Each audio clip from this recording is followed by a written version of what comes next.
growth therapy. Later. Hello, Governor. Sorry. That was bad. That wasn't my best. We could work. just all start in a British accent. Aw, And then you could do an American accent. Wait, can you try? Sorry. I know you're really nervous, but like. No, we did practice. What was the phrase I used to have you say? I have to feed the chickens. Oh yeah. I have to feed the chickens. Sounds like he's a superhero. Yeah, he does. It kind of sounds like, yeah. Do it again. Sorry. I have to feed the chickens. It sounds so serious. Yeah, I have to feed the I chickens. have to feed the chickens. It's pretty Close. good. Close. You're getting I don't there. know what American accent it is. What's my American accent? Because I feel like I have a thick accent compared, I have no idea. He's fresh off the boat. Yeah, so. he just got here. He just got here. He doesn't know. Northwest? Northeast? No. No. I'm just from here. So it's California. It's not like Valley Girl, But you think? Because I grew up in the Valley. I have a very distinct Valley girl accent. And with like a little bit of congestion. Just like a nasally Valley girl. What would be a Valley Girl accent? I don't think you're pure Valley. Like, Valley Girl's a bit more annoying than Yeah. river And boys. people that I used to be friends with in high school had thicker, like Valley girl accents. Like a high... Hi. Like, it's just very... It's like, have you seen movies of people, like in high Clueless. school? Yeah. Sheriff and Clue, like, oh my god. Oh, okay. I know what you mean now. Yeah. I feel like I'm like that, but just a mix of like swag. Yeah, no. You don't... Congestion. Yeah, swag and congestion. They're just like a little nasally, like stuffed up. Yeah. You know what I mean? I love it. Anyways, I'm so excited. We have an honorable guest. And it's not me. And it's not you. Okay, let's get into it. Hi, guys. It's me, Stefanie Maegan, your host of Breakup Therapy, and I can see Ian is nervous. No, I'm just kidding. We're not going to call you out like that. We have Rachel W. Former W. Now she's a Booth. I'm a Booth, yeah. Rachel B. Bitch. Rachel B. Bitch. Wait. Rachel B. just sounds like so much chicer, too. Yeah. And I'm closer to the top of the alphabet, so... Exactly. No, it does. You do have like, well, first off, you look like Sydney Sweet. So you have like an actress look. Now you have an actress name. So nice. Yes. I always tell you look just like Sydney Sweet. I get people like in my DMs all the time. Not like people I don't know, Right. but it's just, especially when Euphoria came out, and that was like before anyone knew who she was. Right. It's just Sydney Sweeney minus the boobs. Just big ass tits. Big boobs, yeah. Anyways, also Ian, her love of her life, her husband. If you guys remember from the last episode, she kind of gave us some juice. Mm-hmm. But now I really want to just like sit down and just like celebrate your guys' love and let's just talk about your story. Because it's really, here's the thing. We talk about toxic relationships all the time. Yep. And I want to shed more light on like healthy, loving relationships because it's like, it doesn't look one way. Mm-mm. There's always so many like situations that come up that throw things at you to really prove like if you guys are meant to be together or not, Yeah. And I feel like when you have a toxic relationship, you're thrown the same situations that healthy relationships are. Yeah. Like it might look the same on the outside with what you're going through. Mm-hmm. Maybe a little less because there's usually like, I don't know, toxic things could be cheating or infidelity and stuff like that. But outside of that, like you should be able to put IKEA furniture together without like screaming and calling each other names. You know what I mean? Like I think it's just how you approach things together that make the difference between toxic and in the more general sense, obviously, like toxicity can seep in other ways. But yeah. Isn't a lot of that about being like, it's whether you want to be right or whether you want to work on it together. Yeah. That's the biggest. Let's have you closer to Sorry. We do here, guys. Is it recording too? I don't know. My anxiety also kicked in. Is it recording? There's a red light. Yeah. Flashing. Okay. My anxiety kicked in. Yeah. I mean, like, if you're in like toxic relationships, a lot of it is about being right rather than working on things together. So that becomes more important. So you might have the same arguments about stuff, But at the end of the day, you're like, how can we move forward from this rather than I want to be the right person in it? So. Yeah. I don't think I've ever been in a relationship before where I've said, like, I understand what you're saying. Yeah. Or I'm sorry. Or it really is. I think it took us. That's Never so been in a true. relationship where you've said, That's I'm like sorry.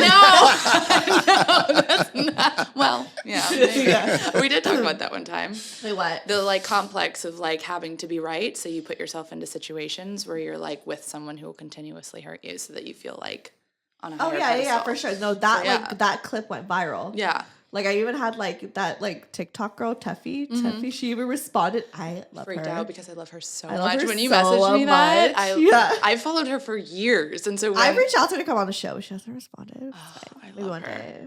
I love her. But she loved that clip, and she loved what you said. I feel like I'm her best friend now. Exactly. But like Ian, like going back to what you said, that was literally the most like simple, like straightforward way of like what a toxic relationship is. It's like when you're fighting, it's like all about like defending yourself and like trying to prove like, no, like listen to me, I'm the right one. But when you're in a healthy relationship, it's like, okay, how do we work together as a team? Like you're like when you're arguing, it's really just because the motive is for each other versus like just for yourself. There's no ego in it. I think it's more just like we're in this. I mean, you say it every day, like multiple times a day. Like we're a team. Yeah, just like we're just doing this together. It's just. But it like toxicness will like bring that selfishness through, where you're like, I'm just in it for myself here because I don't know. Maybe it's like the respect thing. You don't see the respect in the other person that you should be seeing if you are like a proper partnership. So exactly the goal of it, even if like if your ego does come into it, and like we have arguments where my ego comes into things and I don't react in like the best way. An hour ago it just happened. It was on me. It was my ego that came through though. But it was a situation where like you called me out or said what I had said upset him. And it took me a minute because you could even see in the kitchen, like my defense mechanism was kicking in of like, oh, but I didn't mean it like that. And then you bring in other things to try and like, I don't know, support your point. Yeah. But then at the end of the day, you get to the point where you're like, that was stupid. You know what? Like I see where you're coming from. Yeah. I might have taken it the wrong way and I meant it this way or that way. It doesn't matter though. It's just like, that's how it was portrayed. And even that situation, like we were talking about like important things for like us as a partnership. And like at the end of the day, what we're trying to get to the crux of is what actually are we trying to talk about here? And it might be that someone reacts in a bad way, but that's okay. You know, like understanding that is fine. Right. Like as long as the end goal, we both have that thing of we're trying to get to this place together. That's the most important thing. Yeah. Oh, I love that. Yeah. So let's start from the beginning. Because I know you kind of talked about it, but like talk about it together. Talk about it to each other. Sorry, is that weird? No, it's fine. I think it's like our favorite story to tell. Yeah. We were actually telling it to someone in Trader Joe's the other day. Oh, she was loving it. Wait, I don't even know how it came up. Well, it was our anniversary, I think, and she was like, we said it was our anniversary, and she was like, oh, how did you guys meet? And we were like, well, how long have you got? Yeah, we were like, and then she literally made people go to different tellers. She was like, I'm That's closed hilarious. now. And she was like, wait, tell me more. That sounds like a Trader Joe's employee. Like that would only happen at Trader Joe's. I know, she did her job like really well. You know how they always make Trader Joe's employees like they're really nice and personable. So yeah, and she did that. I will write a 5-star review for her. Yeah. But yeah. But let's get into it. Oh my gosh, where do we... There's nothing worse than going to a doctor's appointment expecting to be the center of attention, and then your doctor seems like they have better things to do and better places to be. Instead of listening to you intently, asking you how you feel, and helping you along, the doctor's checking the clock. Like they're ready to check out. They're already checked out, honestly. And then you feel so rushed, and you're like, what am I paying for? I'm paying a lot to be here, and my doctor doesn't even care. This is ridiculous. And it's not even about the money. It's like my health. Like you should care. On Zocdoc, you'll find quality doctors who focus on you and listen to you and prioritize your care. Zocdoc is the only free app that lets you find and book doctors who are patient reviewed. Take your insurance, are available when you need them, and treat almost every condition under the sun. Go to Zocdoc.com/brokegirl and download the Zocdoc app for free. Then find and book a top-rated doctor today. Many are available within 24 hours. That's Zocdoc.com/brokegirl. Zocdoc.com/brokegirl. Where do we begin? I guess it really just starts at our company. Yeah. We met at work. Yeah. I'm obviously not from the US. No. He works at our UK branch, and I work in the LA office.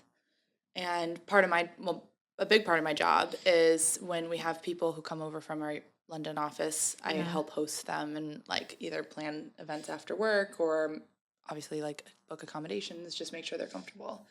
And he was my first, like I had started, and I think you came 3 weeks after I started. Yeah, something like that. Because one of our colleagues had been in, but she was helping get you set up. And then I was like the first person coming over from the UK office. Yeah.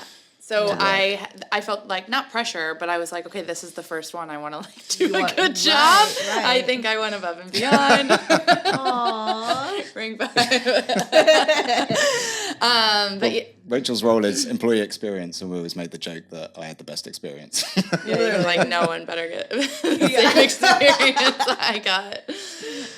So okay, because we kind of read into the story like you started this new job, like you were in this place that you just needed something new, and then you started this like new phase in your life.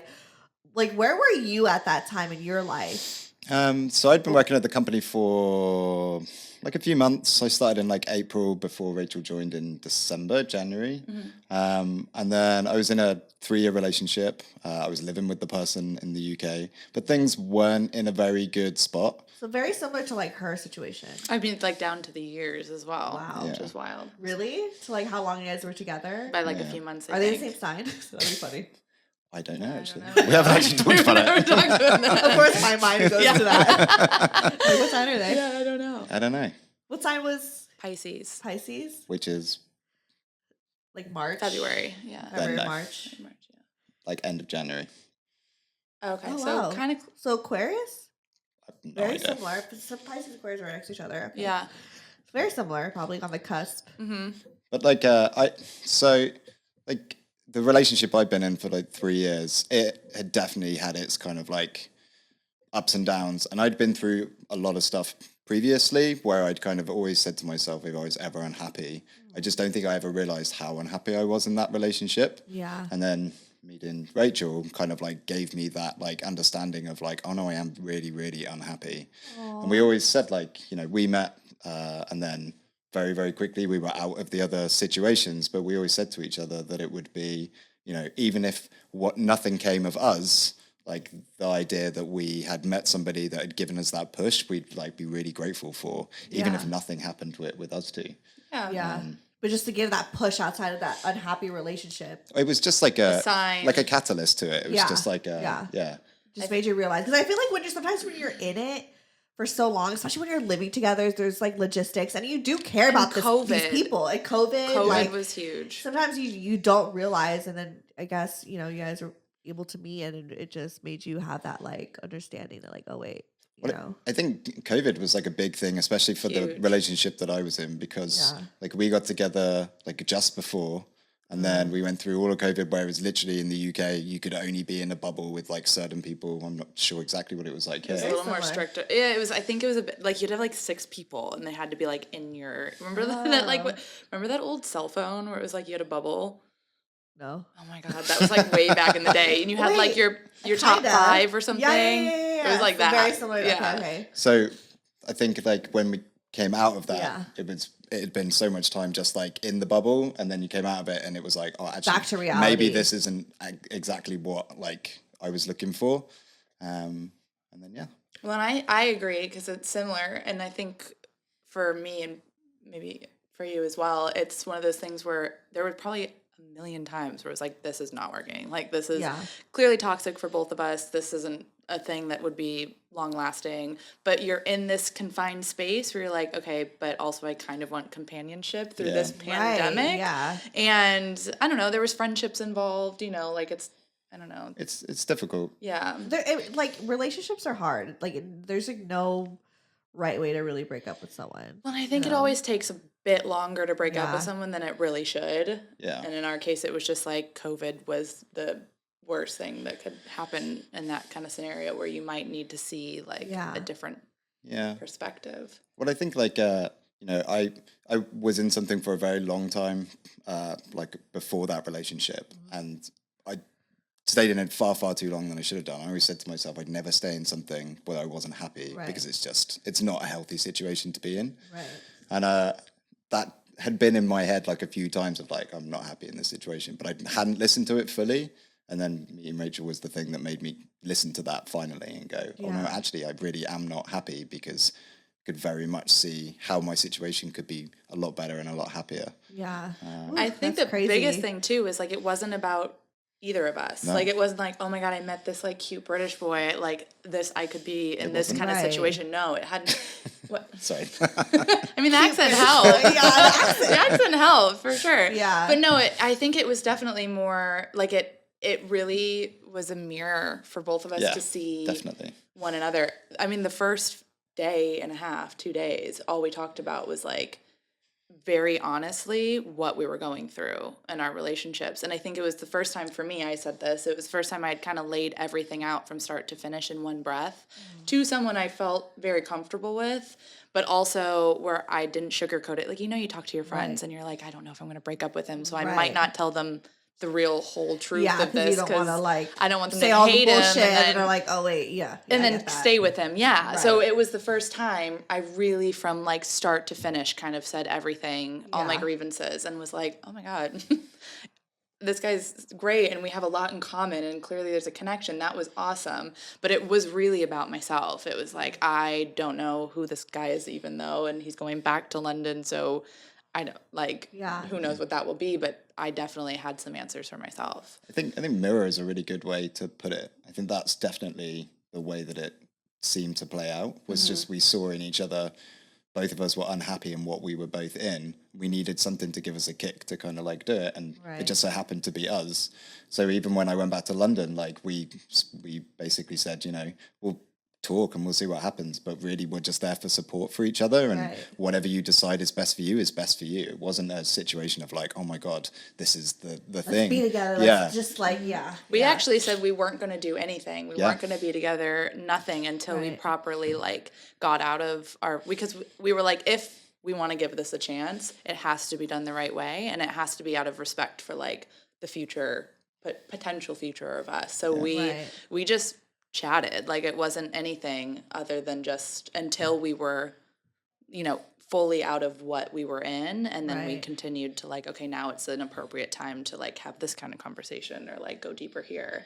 Yeah. And it was nice because we were going through the same thing at the same time. So we were really... So you guys like could find each other. That's crazy. It was really wild. Yeah. And we just spoke so honestly. Like, I would say I'd be crying because I'm heartbroken and upset and, transitioning out, and he was there for me. There was no ego in that, like, or jealousy of well, how could you feel, Like, you still love him. Why? Just, we're talking now, like, it wasn't any of that. We were truly, purely there for one another, and, like, whatever you needed, it was, like, say whatever you want. Like, there was no filter, and that was really great, because I think that allowed us to see each other for humans instead of like property, where it was like, no, you're with me, you're mine, we don't talk about your past. It was like, no, it's important. That's how I know it's real, because even with Brian, like before Brian I had Morgan, so it was like I was dealing with like the breakup of this guy, and he cheated on me, and so I had to like transition into like a healthier relationship. Like Brian, like ultimately, like we had something there, like I was growing feelings for him, but he like also respected that I was like mourning and like going through this transition of the heartbreak. So like that's like, I think it's a good sign. I know how that feels. But that support has to be there from the beginning. Like, I think that gives like a good respect of like the other person as a person in their own right. And that's something that we talked about pretty heavily, like in the early days of when we started chatting. It's like the whole thing is that it's being an individual is such a big thing, and you need to keep ownership of that. And it's sometimes easy to lose that in relationships. And I think like when we started approaching like, this is something that we want to explore together, we were like, we have to keep ourselves as our kind of like own things, because will be the most positive side of it. And I think that's what you have to have a lot of respect and leave your kind of like own ego out of that as much as possible. Yeah, I think that was a huge learning for both of us coming out of what we had just come. Like, we had lost ourselves a bit in like our autonomy and our like decision making. Before you even met him, you were, not that you fully said it, but there was like signs of just like, oh, you weren't this was gonna end soon. Mm-hmm. Like I saw it in you and Rose because it was like ironically like at the same time. Mm-hmm. Like I saw that it was like you guys were kind of just like not happy in the situation that you were in. Yeah, it was like a coast. It was just like, okay, we're just I don't know, paddling through. Yeah, but yeah, it comes with fear, doesn't it? Like leaving something, it's hard. Like there's a lot of fear that's entangled in that. It's like, what comes next? I don't know what it's like. The logistics. It's a nightmare. Yeah. Like it's like we both lived with our partners, so it's like, okay, who's moving out? Right. How do we approach that? Who's paying who the deposit? And also you like care about, you care about the person. Yeah. Right. Even if you're not happy with them, you want the best for them, even though it's like, that they're going to hate you. Well, I think like you don't want to look like the bad guy. Right. You're the one that's like checked out. Well, and I think at the end of the day, I have some friends that agree with this too. It's like you really, in a perfect world, you could have every breakup be as seamless as possible. And you could, I don't know, you don't have to maintain a close friendship, but like there could be grievances. You know what I mean? Where it's like everyone wishes each other well. You wish it didn't have to come with drama or like anger and all that stuff, but it's part of the process as well. But there's always someone in that situation that's, I don't know, feeling probably like they're getting hurt more than the other person. They feel like someone else has made the decision, so they've taken the control away which was from them, us. Which is like super hard to have. Like I've been on the reverse of that, and it's really difficult. Like feeling like that control's been taken away from your life for like a moment. That's a really difficult thing to grapple with. And I think that's what takes people like quite a long time to get to grips with, is that feeling of losing control over your own decision making. Whereas like I think if you're on the other side of it, maybe you are in a bit more control of that. But that is okay. That's just unfortunately the way that those situations have to play out. Yeah. But you have to be selfish in that situation. Exactly. Like there has to be a point where you're like, I'm doing this for me. That's the most important thing that I can do for myself right now, which is difficult. And maybe one of the first times we had ever done that. Yes, like 100%. made a decision for ourselves. Yeah, because you were someone that always got heartbroken. Like you were always the one on like the other end, and so like to be on the side where it was like you like are kind of the bad guy, like quote unquote the bad guy in the situation. That was like you're always the victim, but to be the bad guy in the situation is like that was one of the tougher. That was probably the hardest part of the whole situation for me, was like knowing that I am now labeled or being seen as someone who did something wrong. Where I feel like I put a big purpose in my life to be, the best friend, the best supporter, like a good human, make good decisions. And this was the first time it was like, and understandably to somebody else, they're going to feel that way. Yeah. Maybe not understandably is the right word, but I can empathize with that being the case. It's hard to then just accept. Yeah. But it's that classic thing, isn't it? It's when you like give feedback to somebody and you're like too nice about it, whereas actually it's better to be more constructive. What is that called? We just did this. I literally can't remember. Starts with an R. Something empathy. Ruinous empathy. Ruinous it's empathy. Called ruinous empathy. What is that?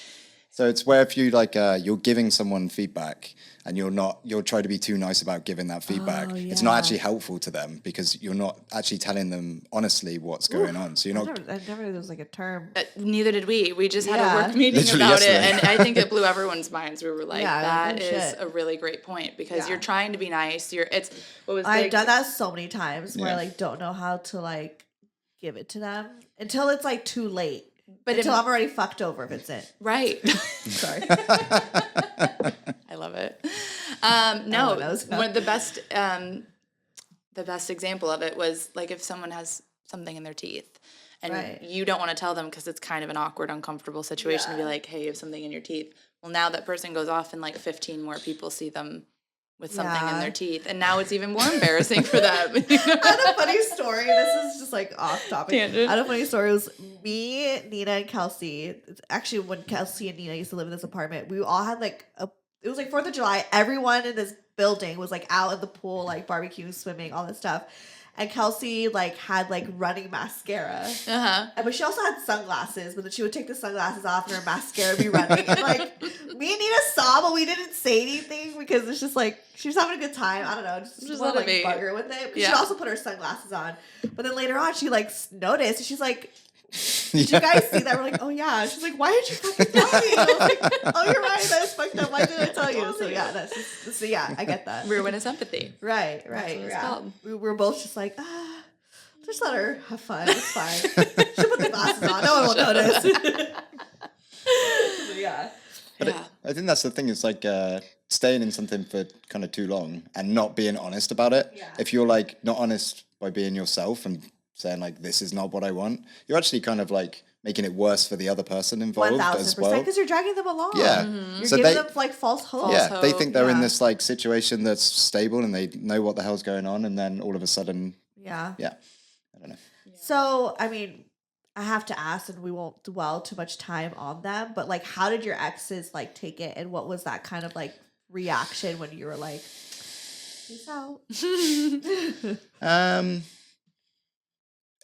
It's been a bit of a strange one for me because I went back to the UK, like we broke up that week, and then I haven't really spoken to them since. She kind of like shut all communication down. We talked a little bit around the money stuff and the house and what we were doing with that.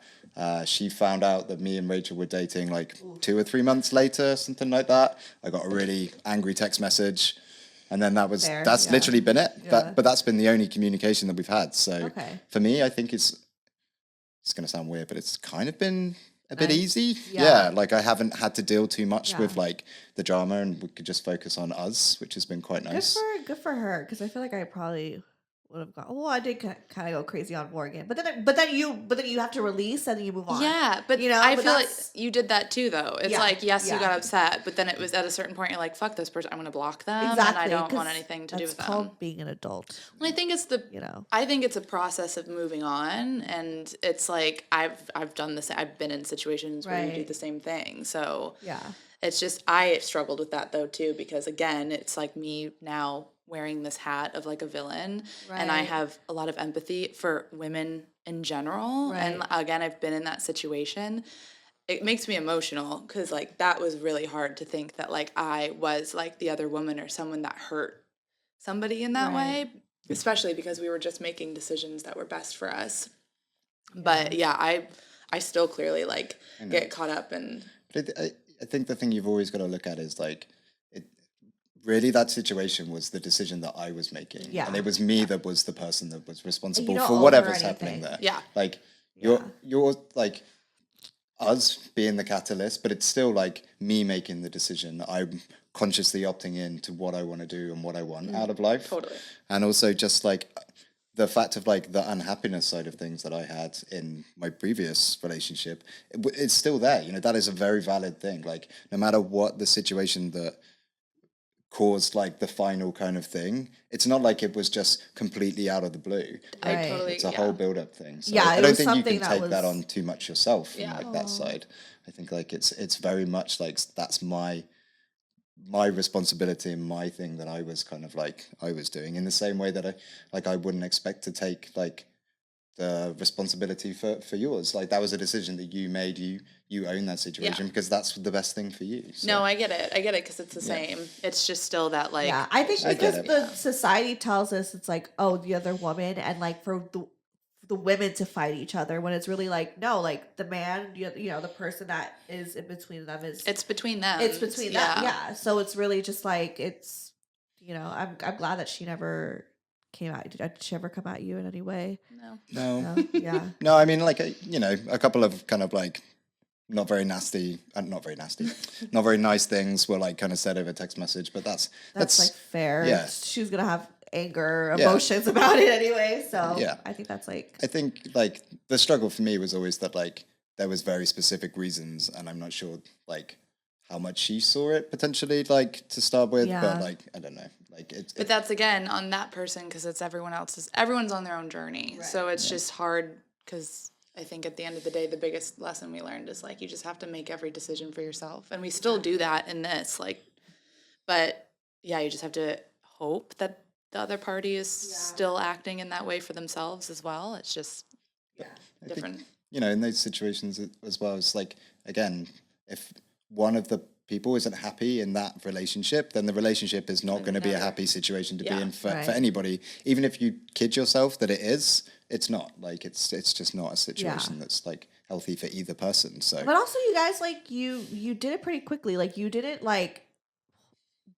drag them along for like another year. It was almost like you instantly 24 made the hours. it was like you made the mature decision very quickly, but it was quick because it's been a buildup. Like sometimes like people like, for instance, not to bring up my brother's life or whatever. My brother is like just got divorced and like he just visited me in San Francisco and it was like his wedding anniversary and he was like not like he was not sad and I was like, why aren't you like upset? He's like, honestly, it's just been a long journey of just like grieving the relationship that now that I'm here, I'm happy, like I'm single, I'm divorced, and it's just like it's sad, but it's just like, but it's been a long process of grieving the relationship.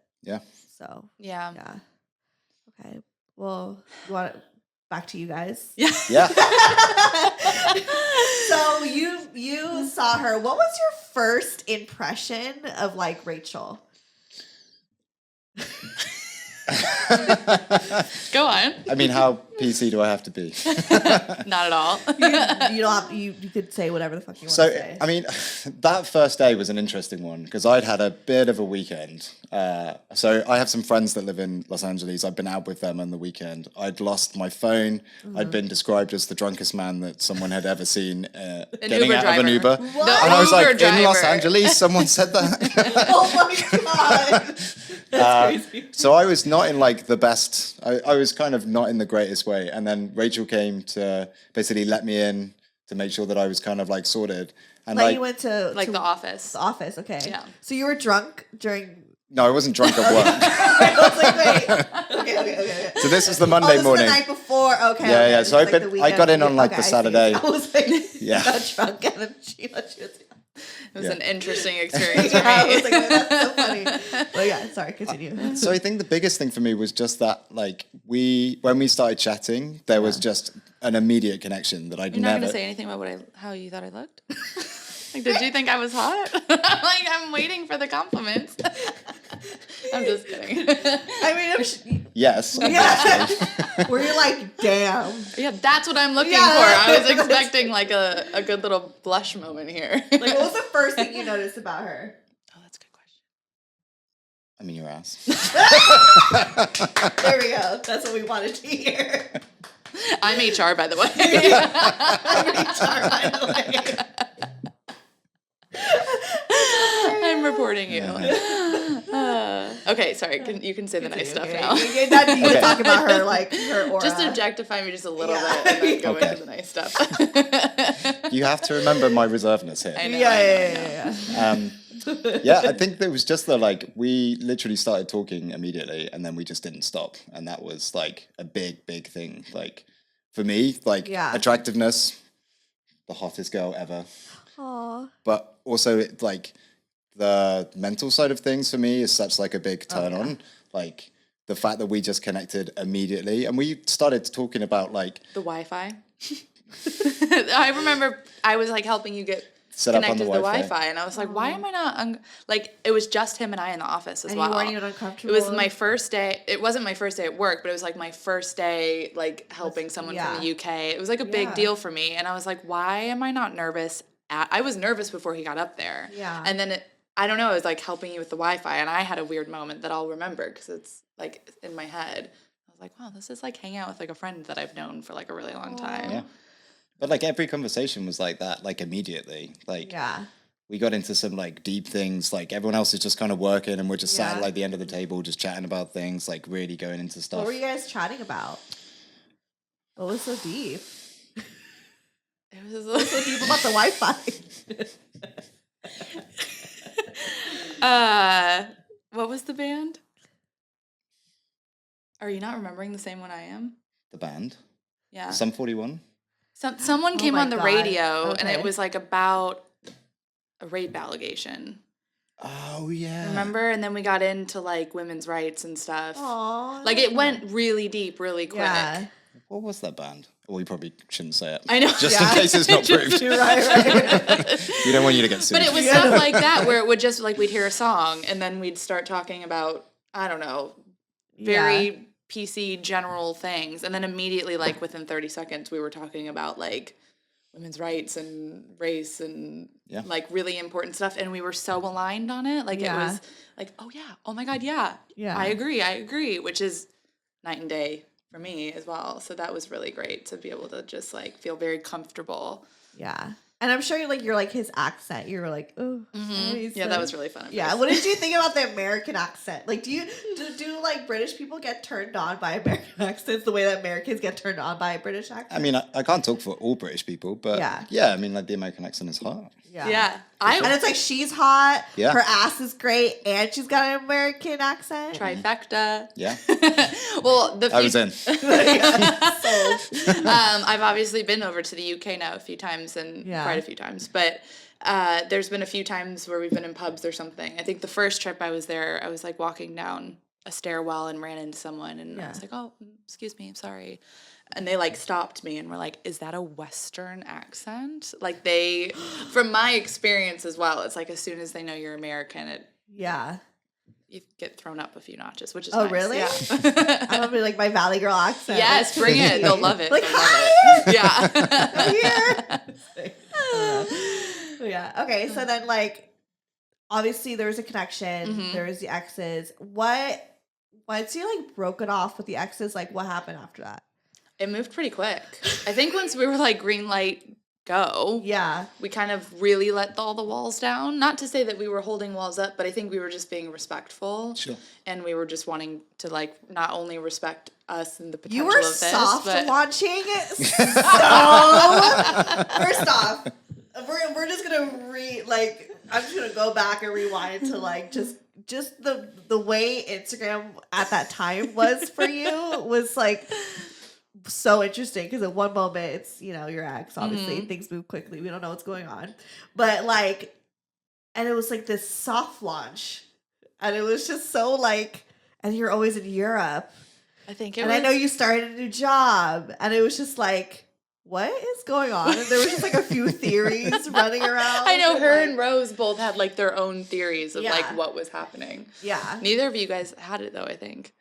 No, what was our theories again? She thought you met him through a mutual friend that you worked with. I don't know how she was so set with that. But the best part was he has no social media. Yeah. So no one could find you. It wasn't like you were tagged in anything or people could like go down a rabbit hole. It was just like And I also think it was juicy as a bystander. It was juicy because like you have similar features. You don't look like him, but there's similar features. So, and it's a soft launch, so we're not seeing your whole face. So it's like, what's going on? So it was just confusing, the transition, you know what I mean? So it was just like, it was so juicy. But it was also like, you saw you like going to Europe, living your life, and it was like, you were falling in love, and it was just so like, Lizzie McGuire. Oh my God. That's how we came That's up how with we came up with Gordo. That's where Gordo came from. That's what it was. Okay. Last year was a big transition in my life for like so many reasons. I think I'd never been to Europe before. I'd never been to London. I've actually never been to Europe either. Oh my gosh, you should I've been wanting to go. It's amazing. We went to Spain. Yeah, so had never been to Europe, never been to London, had dreams about London, like thought I literally went to my friends and thought I was going to have my 30th birthday in London. Yeah. Because now I am. This is what I wanted to mention. Yes. This is the moment. You kind of foreshadowed. We did an episode a while back. I was still blonde. I think it was the last episode we did when I was blonde. I don't know why I remember by my hair. But we had a listener sent an email, and they said that they got married really quickly to someone in Europe.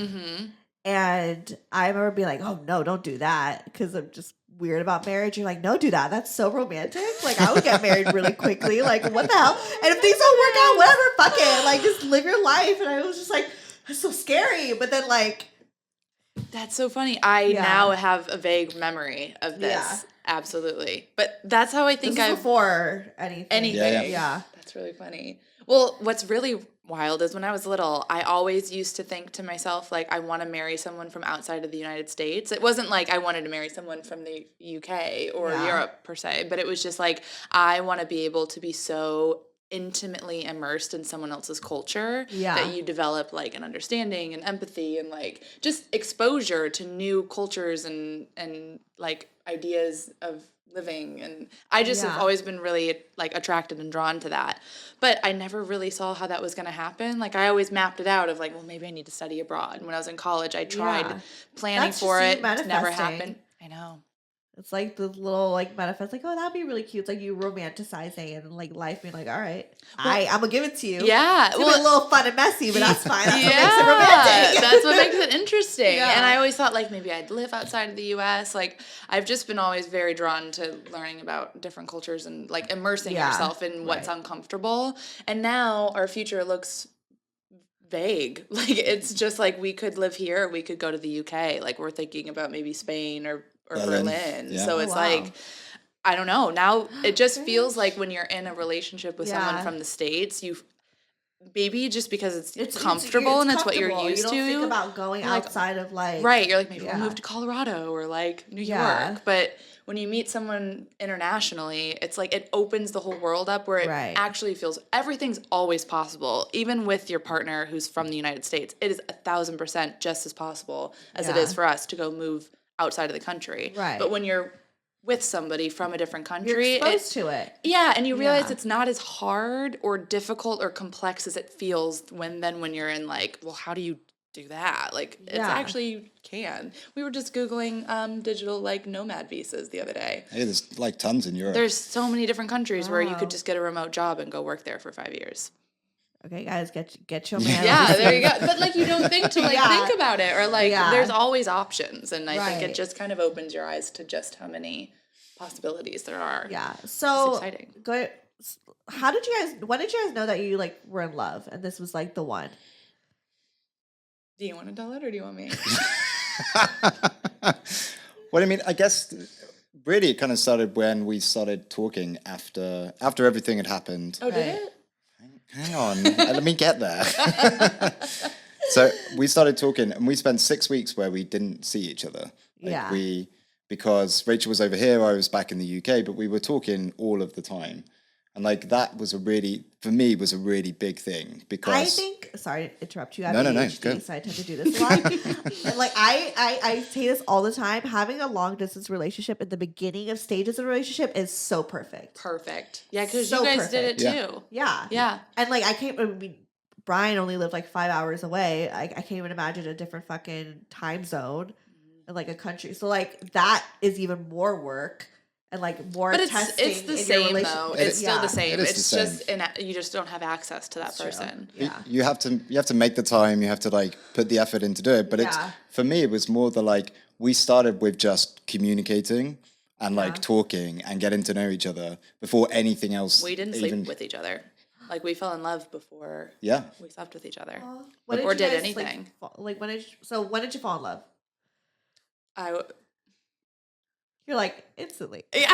Well, for some of us. Yeah. Ian you said can it. Ian. So one of the nights he was here for a week that first trip. Yeah. And there was a night that like all of us went out after work, and someone had gotten a little too drunk, and he told me he loved me. Aww. But I was like, "Who's this drunk kid from the UK? What is he saying?" I just kind of wrote it off. I honestly, I didn't put weight into it. Mm-hmm. I'm sorry. Who made the first move? Yeah, me. I don't mind that. Yeah. But that was like, I was like, oh, he's just drunk and we're feeling hyped emotions right now. But definitely, I said it first. Mm-hmm. Officially. Well, yeah. Yeah, I think so. I mean, we can... It was actually our first fight as well. Aww, what were you guys fighting about? Me saying I love you. Wait, really? Yes. And he was like, no, I should say it first. You're like, no, I'm a woman. No. I can do whatever I want. What Not was how it went at all. No. So I don't know. I was in a weird place. We were still kind of like dealing with everything, like still kind of like getting to grips with what had been happening. Yeah, you tell your side and then I'll tell my side. Okay. So when Rachel told me, I actually said, oh, I don't think I'm ready to say it back. Oh. That's actually not true. The first time I told you, he said, I don't, well, I guess you did kind of say that. You're like, I can't like say it, but he's like, but I feel it too. Okay. You didn't say it, but it was the first time when we were on You're like, FaceTime. I want to, but I shouldn't. You were like, he was like, just trust me. I feel it too. But he was like, I just can't like verbalize it. Yeah. But I think at one point you were like, I do love you though. Yeah. But it wasn't like, I love you. It wasn't like the, I love you still too. doing the transition. Like, that's hard. Yeah. Like, I don't, yeah. Like, that makes sense. Yeah. But then, like, I think it was like a few days, because for me, it had been in my throat. Like, it was right here where it was like, I wanted to scream it. I wanted to, like, put a banner out, just be like, I fucking love the fuck out of you. Like, I could feel it for a really long time, and every time we'd chat, I'd be like, don't do it. Don't fucking do it. And when I ended up saying it, remember, I was like, I'm really nervous. I have something to say, but I'm really nervous. And it took me like 10 minutes to get it out. And then I finally did. And then that was laughing. I was just laughing. Oh, I had like a laugh. I had a panic attack. I literally had a panic attack, and I couldn't stop laughing. And then I finally said it, and that was when he was like, I don't know, I do love you, but like, just know it's like the feeling's mutual. Yeah. So a few days later, I was like, I think I'm going to text it to him now. So I texted it to him. Aww. Oh, yeah. I love how you don't really even remember this. For me, it's like an ingrained trauma. It's just like trauma I've been working through this entire time. I get it. It's like, I forgot about that. Yeah, like a few days later, I messaged him and was like, I love you. And he was like, I'm really sorry. I can't say it back. Like, I want you to know how much you mean to me. Saying all the stuff of like, you mean so much to me. Validating your feelings, but being like, I really care. BRB. I care about you a lot. But like, first. but like, I'm not ready. I'm not ready for that yet. And all of a sudden I got pissed. I was like, I'm confused because first of all, we have one of the first nights we meet. He drunkenly says, I love you. Right. Then here we are a few days later, and I've said it, and like he's kind of said it back, but assured me he feels it too. Right. So now I'm like, maybe we're at the place where we can start saying it more often. So I try it again, and he's like, whoa, I'm not ready to say it. Yeah. But it was a great moment because I came into my own and was like, I need to stand up for myself right now. Whereas usually I would have been like, oh, okay. Like, and then cried in a corner. You were like, no, hold up. And I was like, you know what? No, if I want this relationship to be what I want it to look like, I'm going to have a voice in it. And so I'm going to start now. Good for you. Yeah. And so. Okay. And you did? I did. I told him off. I was like, you know what? I'm actually really upset and I'm really pissed off. And I was like, But it was the best thing that you could have done because it literally like forced me to like focus on like how I reacted in that situation. And we had like an hour and a half, 2 hour conversation. And by the end of it, I was like, I don't understand why I said that earlier because I love the hell out of you. And then that was it. And then you had like a whole panic attack yourself. Yeah. And then he just. You're like, this is so scary because we're going through this whole thing. And scary. It like I could see, because we were FaceTiming, I could literally see it hit his face where he like realized maybe he was just putting up. Well, I think it was just a wall. Like it was literally like breaking down a wall on a conversation together, which is like something that we do really well together. I think is like we can pick out when the other one is maybe trying to be defensive or hold back. Yeah. And she literally called me out on it, and it was the best thing that she could have done. It was literally be like, no, like this is how I feel about it. Why are you reacting in a way that just doesn't make sense? And I was like, why am I reacting in that way? Took a bit of time, and then So our first fight was that. Yeah. Oh, that's romantic though. Hey, I wouldn't have it any other way. Like at first I was a little annoyed. So that was the thing that I was like, now this memory that should have been beautiful is tainted because like you're like, it's you even know, more beautiful because you stood up for yourself. I had a huge moment. He had a huge moment. Like personally, and then it was together. Then we were like, all right, we fucking love each other. and I think that was maybe at week 4. Something like that, yeah. It was fast. Everything, obviously. Yeah, I mean, you guys are both Cancers. Yeah. Yes. So you just feel the emotions. We've decided our apartment name at home is the Crab Shack. I love that. Yeah. Oh my God. Because like Cancers, I remember Brian, like my boyfriend's a Cancer, and he was moving fast, and I'm an Aquarius, and we like don't move fast. Like, let's just like one step at a time. Yep. And so like I've had to create boundaries with him too, where I'm just like, can we just be friends? Like, I need like a moment, you know, because he was willing to be like, let's get married. Let's go. You know, which segue, blah, blah, blah, blah. Last time you were on the show, you left it off as like, you guys are together, you're happy. But then afterwards, you're like, we're getting married. Did you say that you were getting married on the thing? No, right? I don't know. I don't know if I did. I think because I was like, we're going to Vegas next. Yeah, I was like, we're going to Vegas, but we didn't tell anyone. Yes. And you told me like, oh, wait, we're engaged, we're getting married, but you didn't say it on the show. And I was like, what the fuck? And then and then I see again on Instagram, it was like, the ring was there, the marriage. It was very Kourtney Kardashian and Travis Barker, like just go off and just so like in love that it's like romantic. Did Elvis like? No, he was too expensive. He wasn't like the whole purpose of it was we were like basically it started with Ian proposed on a duvet cover on his living room floor in London or in Brighton. Wait, what? On a duvet cover on the floor? Like we had like a blanket on the floor in his living room. We were like looking through photos and just like having a good time. And he was just like, I think it started because we were just talking about like, I don't know, future things, and we talked about like marriage, and I was like, well, why don't we just get married? And then Rachel was like, we talked about it, but very like, it'll come. It was like, we were on the same page from the very beginning. Like, marriage is going to happen. This is going to happen. This is it. We knew. It was an immediate knowing, which was great. But it was like, okay, we can take our time with this. Yeah. And then, he was just like, let's just do it. Yeah. Like, what made you, like, was it in that moment where did you know that you were going to say, let's just do it? Like, was it, or is it just that moment you're like, you just felt that feeling and you knew and you're like, let's just fucking do it? Yeah, it was 100% that. And one of the big things that we've always... Go ahead. Bless you. Bless you. Let me blow my nose real quick. Pause.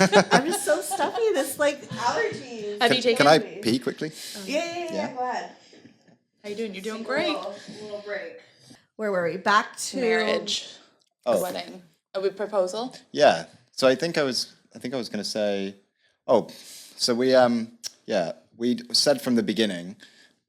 Inflow was something that we just kept kind of like talking to each other about all of the time, because I think we both hadn't been great previously of kind of listening to ourselves and saying like, this is what I want, and kind of going for it. Right. This kind of, I don't know about you, but it kind of unlocked for me like my ability to do that, which I definitely had not had for like a very long time, where I'd been like, I'm going to listen to what I want, and I'm going to go for it. Well, and everything moved really fast, and neither of us had ever experienced something that fast paced. Yeah. So it was scary. Like, as everyone else on the outside was probably like, oh my God, like it makes people feel uncomfortable and they see things going. I mean, I loved watching it from afar. Loved watching it, right? But like for us, while it was like, you did what?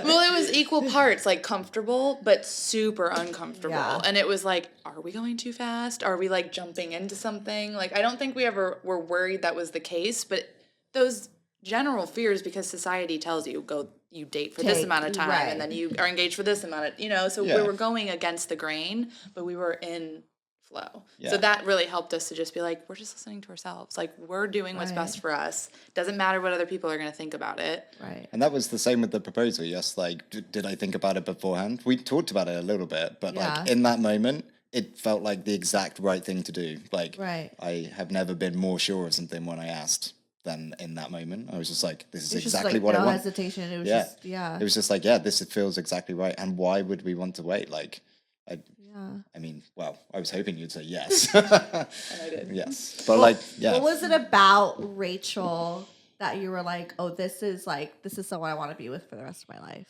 Because there's one thing, there's love, right? Like, we could fall in love with so many different people and like really care for people, but like there's a specific type of like, it's not even a feeling, it's just like a knowing of like, oh, but this is the person that I want to like spend the rest of my life, my partner, because it's more than just feelings at that point. It's just like there's, I think there's a sense of character that you see. And what was that?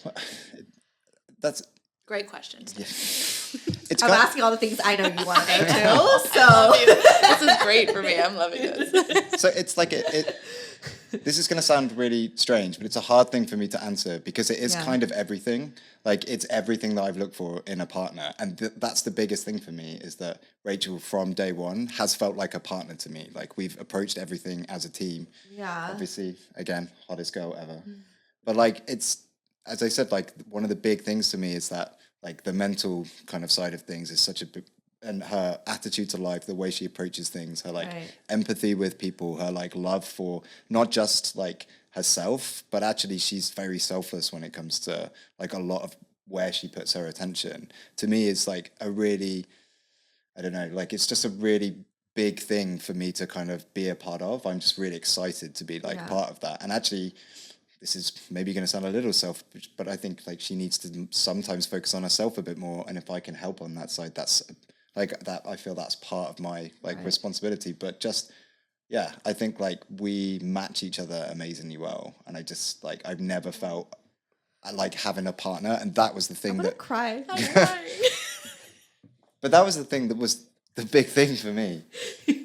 That is so well said, especially with the accent. I know. It's too much. Cut to commercial. cut to ads. That's it. That's all we actually need. Cut everything else out. And I might ask a controversial question, and course. you could say pass if you want to. What is something that you saw in Rachel that you didn't get in your past partners? And you don't have to say who, but just no. Unless you want to. No. Like the juice. What is it? The tea. The tea. Like the tea. Which was fitting for him. Yeah. Being British. So, especially from my previous thing, one big point of conflict had always been like I had always wanted to feel like I could be myself, and I very much felt like I wasn't allowed to be. As I mentioned before, I'd been in something for like a long period of time. I'd gone through like a really big, I guess, kind of like life-changing kind of thing coming out of that, where I'd been in a very dark place. I dealt with like some really kind of like bad situations from a personal perspective. And I was really proud of myself because I got myself out of it. Yeah. And I was never allowed to discuss it, talk about it. I was never allowed to reflect on it. But I was like, that's me as a person. This is all of the things that have come before has made me who I am. And I'm very proud of the fact that I went through that and came out the other side, and I'm able to reflect on it now. Look at the things that I did wrong, the things that like I could have done better, and learn from that situation. And I was never allowed to be in that situation, to feel like that. It was always something not to be discussed. Rachel from day one was totally the opposite. She was like, everything that has led you to this point in your life is the reason why I like you and the reason that I love you. And that's a massive thing. That's Rachel. Yeah. That's my girl. And that for me was like, that was a huge thing for me. That like really, it was very healing from like a personal perspective for me, because I'd felt like I'd had to hide part of myself for such a long period of time. And it took its time to come out. Rachel will probably attest to that, it took a bit of pulling from her to kind of like get it out of me. But like her reinforcing that all of the time with me was such a massive, like, just a massive thing for me. It's like a personal thing. And it was like, and not judging you for your past mistakes and just taking me for who I was. If I were to do that to him, then bury me now. Exactly. Like, you know what I mean? Like, it would just, I just wanted him to feel seen and have this, like, the space and have a safe space to just be himself. Because I think, again, that's just the biggest learning out of all of this is like we have to be our own individual people. And like I love the fuck out of Ian, but more so than I love him, I respect the fuck out of him. Like I think he is the most incredible human, and I like him a lot. Like I really truly like who he is. And I think that's what makes it easy to just be like, well, yeah, you have a past, of course. You didn't you weren't born yesterday. Right. You definitely weren't born yesterday. He's old. Wait, how old are you? 36. Oh, it's not old. Mine's 35. No, I know, but I'm 29, so for like me it's like... I'm like at 32 over here, like... He's not old, let me just make that clear. Right. I just give him but shit. Older than I just give him shit.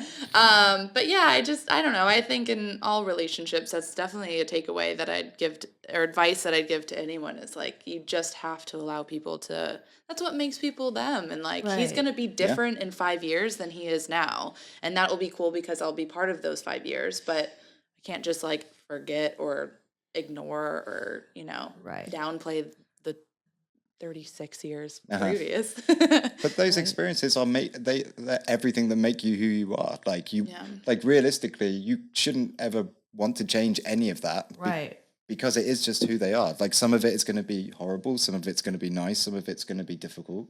But like those experiences shape who that person is, and the reason that you're interested in that person is because of those experiences. And that's like, that was a big thing for me that I'd never experienced before, I don't feel, in like any relationship that I've been in. And in fact, it's like taught me a huge amount about who I am, just being able to have the space to be in that like I don't know, to have that ability to look at myself and have the space and someone who is there to support me when I have my own challenges, Doesn't judge you. but doesn't judge me. Yeah. It's not the unconditional side of things, but it's just like willing to give me that space to do it. I learned more in the last year than I did in the previous 3. So it's like, that's a huge thing for me. Retweet. Okay, No, but now don't do social you, media. Rachel, what is it that you saw in him that you didn't see in your previous partners that you're like, oh, this is the person I want to spend the rest of my life with? There were a lot of things. Sorry, I didn't mean that to be. I didn't mean that to be mean. And that and anything I've experienced, we can say like as a general thing, but like specifically, definitely like I feel it's. I don't want to say the same thing that he just said, but it is very similar. Whereas like you've also created such a safe space for me, and I feel like I have a voice again where I can say if something's upsetting me. But not only that, I can tell him about things that I like, and even if he doesn't agree with those things, he still entertains from the moment I start speaking until the moment I stop. And it makes me feel validated and seen, and like it's not putting me down, or it's not, combative or argumentative. It's just he really just makes me feel super safe to be me, which again, I know I'm kind of sounding like what you just said. It's the same thing, but maybe in a different way, where it's like I definitely struggled previously with having a voice, and it was a very debatable relationship where that was like a sport to this person, which is fine. There's no judgment in that either, but I am not that type of person. And it a lot of the times ended up with me feeling very, I don't know, muted, or not what I was saying was immediately wrong because it wasn't in agreement with what that person felt. And so even if it's something that Ian doesn't have maybe a particular interest in or disagrees with me, he still is like, yeah, I could see that. And it makes me just feel important and like seen. And I keep saying the same thing, but it's just, for me, I've always struggled with speaking up. I always want to give people a voice before I give myself a voice. And I'm a people pleaser. I like to call myself a recovering people pleaser. Still in recovery, 12-step program, and I'm on step like 2. But he's helped a lot, where I just feel like he respects who I am and respects what I have to say. That's the biggest thing, is I feel respected with him. And that was a big thing previously. So and other than that, he's just so dependable. I can depend on him for literally anything. I ask him for anything, even if it's just a glass of water. He would just get up without not complain. He loves doing or just dishes. does it without even asking. But it's just that it's the first person ever in my life where I can. And I have control issues as well. Like I have some OCD, some control issues, like most people do. Right. But when I feel out of control is when anxiety kicks in and I get really overwhelmed and stressed. And he is someone I would bet every dollar to my name who could take care of anything for me. And that is such a relief, and it's allowed me to really just literally trust him with your life. Wholeheartedly. It's the first man I've ever encountered where I'd be like, that is the father of my children, because he can take care of my children, and I could be gone for years and I know they'd be just as well off as if I were around. And that's something to think about too, is like when you start a life with someone, it's like more than just the love that you have, but it's like, do I want this to be the father of my kids? Do I want my kids to call this person dad? If you're interested in having kids, you kind of have to think that way, because it's a super important role that you'll play.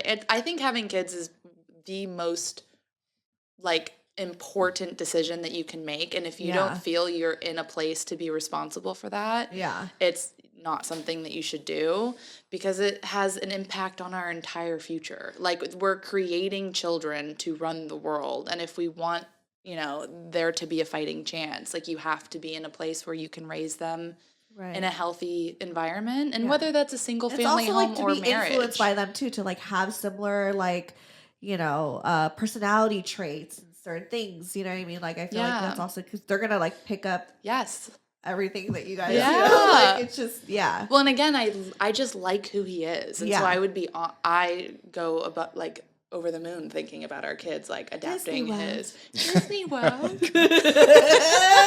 looking like him when he was a kid. Just like, Yeah. I also want them to have the accent that's just like scrunchable. Don't speak. Don't speak. Okay. Maybe I should go away for a few years. I feel like you have a voice in this, but I don't. You don't when there's kids because they need the accent. His voice, yeah. But yeah, I'd say. Let's go to the wedding because I haven't even heard.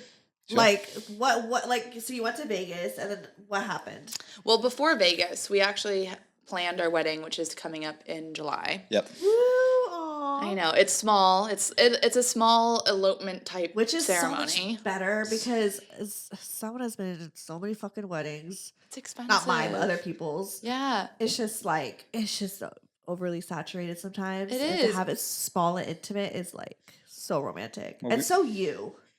Well, Super. We wanted to make sure that we were doing things that were like important to us and would make it like just about us really for the day. Like that's kind of the most important thing. But we were planning to do a really small thing.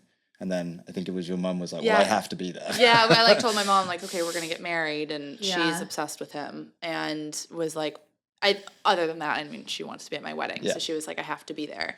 My whole life, she had encouraged me to elope. And then when the time came. So, but that's fine because I also wanted a little bit of both. However, in my head, because my whole life I'd been encouraged to elope, I'd already built this like idea of running away to Vegas. My dream had always been just the two of us. It didn't have to be Vegas, just go off somewhere. Right. And make it purely about you, which is all that it's about anyways. But then when we decided to have our ceremony, we actually he proposed on Saturday? Saturday, yeah. And I think by Tuesday we had a venue booked, and also a photographer. Yeah. And it just seamlessly happened. Like it wasn't even like we were really searching. It was perfect. And then less than a month, I want to say 3 weeks later, maybe 2.5 weeks later, I was like, oh, I really wish we could just go to Vegas though. And Ian was like, well, why don't we? why not? So we just do it all. Yeah, so we were on the phone. I was already back in the US. He was still in the UK. Yeah. And he had a trip to LA planned in the next month. So we booked it on the phone, and we just went to Vegas, just the two of us. Yeah. And we got married at the little white wedding chapel. The classic one with like the sign that like Yeah, Michael Jordan got married Jordan outside. got married there. We got in there, we were like sat in the waiting area, and there's a guy just with a mop, just like mopping the floor. And we're like, this is a classic establishment. I love that. Linoleum floors, just mopping. I wore just a pantsuit. I had an orchid as my. Oh, we looked cool. Yeah. We looked chic. I love that. And it was just you two? Just us us. two.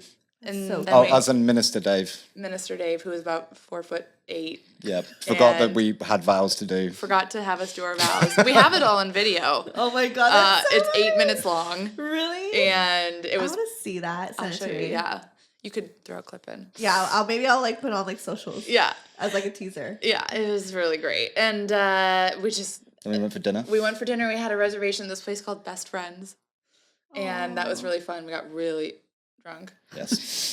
I got really drunk, which is usually the other way around. Yeah. You like so that I gave you the space there? Yeah, I will own. You did a great job, thank you. Yeah, but I will own it because usually it's the opposite. But I was really drunk. He ended up taking me to the hotel room and put me into bed, and then he went outside on the balcony to smoke and fell asleep. So we not only didn't sleep together on our wedding night, we also didn't sleep in the same bed. I woke up and he was still outside on the balcony. We had like gotten a nice suite, like we upgraded. We had the huge room. It was great. It looked over the Bellagio. Yeah. And Ian slept with a great view. Well, I went to have a beer and a cigarette on the balcony because I was like, Rachel's asleep. I'll go to bed in a minute, and just passed right out. I love that. It was great. Everything about it was perfect. It was like cheesy and quirky, and it was just us. We called our parents from the chapel. Like it was just absolutely perfect. And now we get to have a small celebration with just our immediate family and a few friends. In the UK. Yeah, in London. Amazing. In Soho. It's going to be fun as well. We've got this amazing chapel booked, and then doing like a pub crawl. I think you showed me pictures. Going for dinner. It's so pretty. Yeah. Doing a pub crawl from the chapel to dinner. which is where we had our first official proper date as well. It was at this restaurant. It's just 2 tables. We just booked 2 tables. It's 20 people going. And then after that, we're going to... Bowling and karaoke. That is so much fun. It's just like, we're not traditional, obviously. Yeah, We got married at 6 months. We got married 6 months on the dot. I love non-traditional weddings. And for me, I don't even want no fucking bridesmaids. No, I didn't want to do the walking down the aisle with the dad. Yeah. I didn't want to do the bridesmaids. I didn't want to... I mean, my best friends are going, so, like, they are my bridesmaids. It's just not the act of... They don't need to be up there with you. No. Yeah. And, like, the father-daughter dance or the speeches, like, there's so many elements of traditional... There's just elements of the traditional weddings that we felt uncomfortable about. Yeah. And we were like, well, why do we have to do them then? And so we were like, let's just take out everything we don't like and keep what we do. Yeah. So the chapel's very traditional and beautiful, which is great. It keeps it like... It's catered and customized to like what fits your relationship. Yeah. And that's what a wedding and a celebration of love should be. And that's why I think if people feel that a huge traditional wedding is for them, that's fine. Perfect. And I love that. And invite me because they're fun. Yeah, free drinks. I don't want it myself. No. I think it should just look exactly how a couple wants. And some people love the big weddings, some people don't, and we just don't. So but we got the best of both worlds. We got to elope and then do a little celebration. Yeah. So, is kids in the near future, or future, but not near, not near, not close. We have to be in the same place. He moved here. Okay. Yeah. But we have to be in the same place. And are you going to move there eventually? Well, I mean, it's still you're just in this place now, and we'll figure it out later. So after like so much travel last year, we want like a moment just after the wedding to at least get that 1,000%. Just chill for a little bit and work out what we want to do next. I mean, like we have to stay in Los Angeles for a little bit just because of like the work side of things. Because I'm on like going to be on like a work visa, so I have to like stick with that company at least for a bit, and then go from there. Decide what we want to do. Mm-hmm. I mean, you've always wanted to live outside of the US, so I think like giving Rachel the opportunity to do that. Yeah, I was like, please leave the US and then go over there and then have someone to visit. Yeah. Well, it's funny because whenever we decided like what we were going to do, whether it was him coming here and me going there, a lot of people were really surprised. They were like, I was surprised too. I was like, I thought you were going to be like, bitch, sorry, I don't live here anymore. Well, I've been over LA for a while now. Yeah. That doesn't necessarily mean I need to be out of the US, but just particularly LA, but we did have tons of conversations around it, but like I don't really care where I am. I just want to be with him. And like for him, it was the same thing. It was like I wanted the experience of living outside of the US and being immersed in that. He'd never lived outside of the UK. So I was like, well, I'm here, come here, and then we'll figure it out from there. So I mean, really it was work that kind of drove the decision right now. It's like it was easier for me to get a role out here because Rachel's responsibilities with all the people in the US office, whereas mine can be a bit more kind of like flexible. So it's like we'll do that to start with, but I obviously want Rachel to have the experience of being able to do what she wants to do, which is live outside of the US. And when we started talking about that, that was a big thing that we connected on, is that both of us were like, we both want to experience different things and travel and work. So when we've talked about things, we've kind of said like, we can basically go wherever we want as long as like we're doing it together.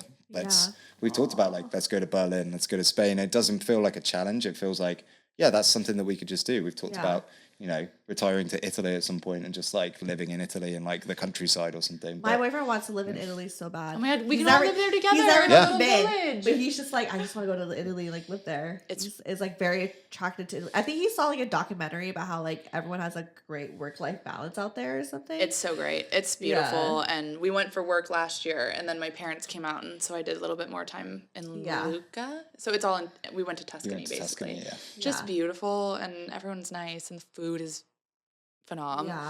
I'm you guys should do pasta right now. Yeah. And like a garlic Let's bread. just we could go live in a little village together. Okay, fuck it. Yeah. Great. Let's go. Ian was saying he could open a pasta shop that we could all just run the restaurant. Wait, you want to open a pasta shop? Yeah. Oh my God, I love that. Do you know how to make pasta? Not really. But This might be a little like... Well, you'll learn. I've got time to train. I got time to train. train. Yeah, exactly. It's a pipe dream. But at the end of the day, we get that question a lot of like, well, where are you going to live? And we stressed about it for like ever. And then we saw Psychic together in, where were we? Where the hell in were the we? UK? Glastonbury. We were in Glastonbury. We saw this psychic, and he was like, tell people to fuck off. You need to just like make you'll know when you make the decision. I think people are just invested in your relationship. For like, sure. I feel invested. Yeah. Well, but it's the same, but like our parents ask us all the time. Right. It's like and we feel the same kind of pressure because we also want to know where we're going to end up. Yeah. But now that we're together, I'm like, I don't care. Yeah. It can happen tomorrow, or it Right. can happen in 3 years, or it can happen in 10. Like, we've talked about if we stayed in the States where we'd go. So, like, it just like everyone else's life. I think one step at a time. It's like you guys have been in such a rush of everything in a relationship that it's just like now it's like a good time to just like settle into these decisions that you made, you know? Like, tomorrow we're gonna sit on the couch all day. Like, we have no plans, and like, we're more excited about that than when we went to Spain. I think it's like Right. gonna be like, It's like the first weekend that we've literally just had to like sit down, just us two, and just be like, okay, great. Yeah. And like that's fine. Yeah, because people always ask me too, so like, are you gonna like stay in the Bay Area? Going to Oakland, yeah. Are you going, what's happening? And I'm like, I don't know.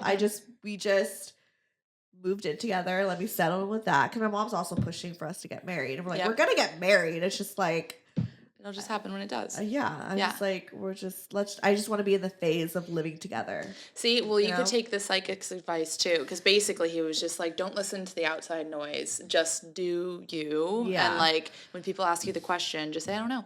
Yeah. Yeah. I don't know. I mean, I don't listen to my mom anyway, so she knows. I don't know. Yeah. Yeah, who knows? That was so romantic. We're over an hour already. Amazing. It's like we could talk about it for 18. I know. Well, it's like a to be continued because you're still living, you know. We are still, in fact, alive. Yeah, still alive. Hopefully. You're still like you just celebrated your first year of marriage. Has it really been a year? Or it's been 6 months of marriage. Six months. Okay. But we just first year of knowing each other. Which honestly is where the relationship started anyway. We got married 6 months on the dot from the day that we met. Oh my gosh.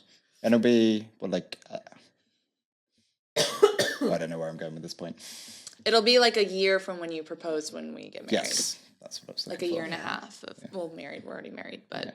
Yeah. I mean, oh, that's so romantic. Well, thank you for sharing your love with the world. Yeah. And people are probably crying with you. Or they're not. They're probably like, love, I'm so alone. Gross. But you're not alone. And that your time will come. And my time came. You guys have seen it. Right. Exactly. Like, you The started transition. from like being single to being in another relationship to now being like married. Like, shit, you've had more phases than me. Oh my God. It's just like, it's one of those things where you have no idea what's going to happen in life. Yeah. Anything. And people say that all the time. And when you're kind of in a comfortable place, you're like, oh, yeah, okay. But when it happens, everything moves so fast. And then you're just like, oh, I get it. Like, life can just come at you.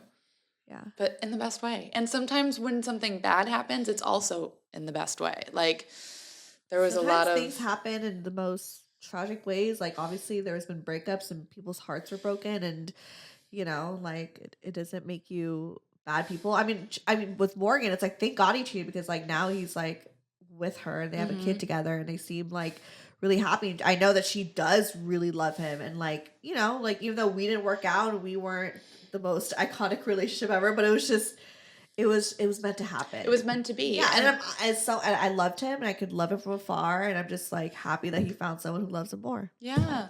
We could say exactly the same. It's like all we wanted out of this was for every party involved, including our exes, to be in the happiest place that they're. And the only way for that to happen, or for them to have a chance for that, was for us to get out of it anyway. So definitely. Who knows when or if, and they could be extremely happy right now. That's all I want. That's all he wants, but just us. Yeah. Oh, well, plug yourselves. Well, Ian can't. Ian doesn't have any social media. Ian has no social media, so you Do I can't give out my stalk him. Gmail account? You want your email address? You can email you. No, okay, you don't have to I that. do post him enough though, so you can like. If you want to reach out, Ian, you can go Through to osmosis Rachel's. stalk. Yeah, like what is your Instagram? I don't It's even easier. know. I've changed it. Okay. Remember, we always struggled with it. It's Yeah. RachBTH. So. Oh, I love that. Yeah. Because I love TBH. So it's I know. TBH. Or you could just change it right to TBH. TBH, fine. Funny, TBH, I will. Yeah. TBH, and then, oh God, I'm so hungry. I'm like, now I want pasta. Pasta, We should do pasta later. I'm so hungry.